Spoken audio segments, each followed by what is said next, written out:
Dahil nga ngayon ay araw ng linggo, mabilis ang sideline lang. Kukuha lang tayo ng pangkain, panggala at panggas.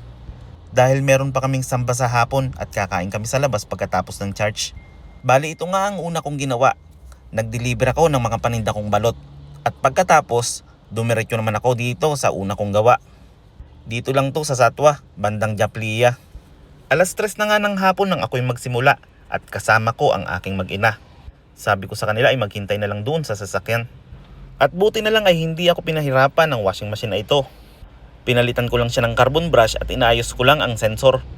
Ang problema kasi niya, hindi umiikot ang drum. Mag-aalas 4 pa lang ng hapon ay nakadalawa na tayo. Una ay nag-deliver ako ng aking nilutong balot at pangalawa ito ang ginawa natin. Pagkatapos nito ay pupunta na tayo sa ating pangalawang gagawin. Ang sumunod nating gawa ay sa Mutina. Part siya ng Alriga at ang problema niya may iwan error.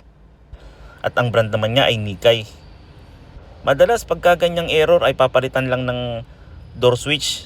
Bali itong pinalit natin at nag-okay naman na siya. Kaya pwede na ulit umuwi pagkatapos ng testing. Bali pagkatapos ko ng gawang ito ay nag-ready na rin kami. Dahil sasamba na nga kami, dala na namin ang damit doon sa sasakyan. Diretso na kami. Bali yun lang ang mga ginawa ko ngayong araw, tropa. Pagkatapos naman ng aming service ay kakain kami at magagala sa mall. Yun lang, bye bye.